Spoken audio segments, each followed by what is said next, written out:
All right, let's get right back to Webster. We're talking about Iran and the latest CIA Coups Are Us kit that unfolded there and was used and has now, in addition to the usual color theme, slogans, paid mobs, fifth columnist, a sleazy figurehead, and clandestine assassination teams. The Coups Are Us kits also contain the latest internet tricks and components like Twitter. All kinds of fun now. The one ingredient they didn't have was the fake exit poll to show that this Mousavi had won the election. And that is what they had in Kiev, right? Mm-hmm. That guy, Pen Shon, went in and manufactured an exit poll saying that the NATO IMF puppet had won and the pro-Moscow guy had lost. But this time they didn't have it. As a matter of fact, the only poll that existed showed that Ahmadinejad was leading by about 2-1, which was the final result. And these other candidates weren't getting anywhere, right? We're told that no candidate could ever lose his home territory. Well, we had Al Gore in 2000 losing his state of Tennessee. That would have been impossible. Well, what about Clinton losing Arkansas? Yeah, right. And therefore this is completely crazy. I think that the one thing that I would stress is the class basis of this, right? You don't get anywhere in sociological analysis or election analysis unless you realize that there are social classes. These exist. Naturally, our friends from the Austrian school have no idea of this, right? They think this is pure heresy. But there are classes, yes. Right. Yes, Virginia, there are social classes and economic classes, and you could see that the base for Mousavi was basically the swarming adolescents, right? The rent-a-mob, dupe-a-mob phenomenon of students, right? So these were students from Tehran University, very privileged, upper class, upper crust, and then some other places, some other universities. Plus then North Tehran, and North Tehran is like saying Park Avenue or, I don't know, Beverly Hills or the Gold Coast in Chicago or something like this. In other words, it's a very wealthy area comparatively.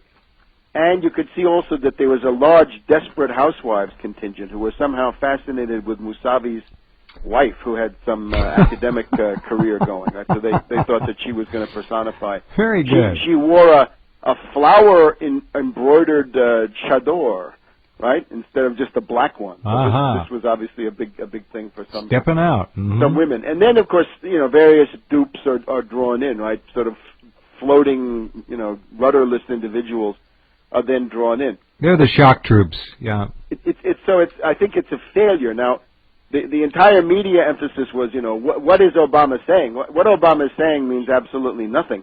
We know that 2 years before, Bush had announced with great fanfare $450 million for the opposition, right, to overthrow the government. It's one of the regime change programs that had been laid on by the U.S. Congress. And Seymour Hersh has been writing in the New Yorker since 2004 that there are U.S.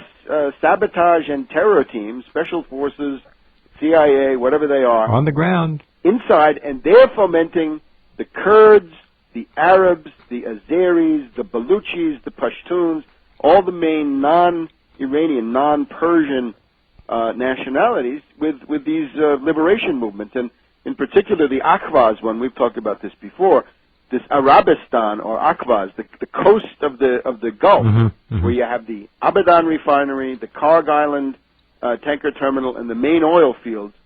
That's where you have the biggest liberation front, because that's the part the British and the U.S. really want, because that's the oil. They've got to be able to southwestern Iran. Yeah, near Iraq, but on the sort of same oil field complex, basically, geologically speaking, under the ground. I guess so. Yeah, with the oil, certainly. So those movements are all going, and there have been big terrorist incidents. I mean, a lot of murders, and then some pretty spectacular hangings once these people get caught. So that's all been going on. I think now the interesting thing is, it seems to me clear that Ahmadinejad had a lot of appeal to the lower levels of the society, right? The ones that the U.S. rich elitists hold in such contempt, right? The low information voters, the uneducated, the manual workers, the peasants.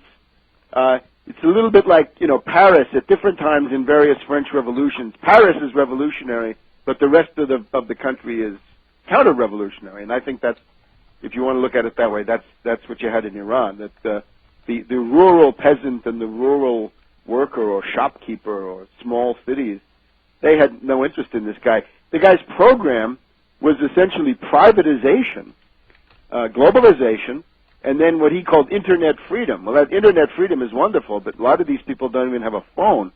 So there was this built-in class prejudice, right? Twitter. Who can get Twitter? Well, Twitter is an elite phenomenon in a place like this. I call it a caste as much as a class, but it's the same difference, and you're quite right. Well, yeah, but there are these groups, right? In other words, it's not for sure. undifferentiated humanity that you're dealing with. No. That's the problem we saw with the Obama bots, was that they had this idea that they were undifferentiated humanity. In reality, they were, largely wealthy elitists or privileged strata looking down their nose at blue-collar workers and others, low information voters, as they said. Was this attempted coup, Webster, a primary factor in the delay of the expected attack on Iran? I don't expect an attack on Iran at all. I think that is completely passé.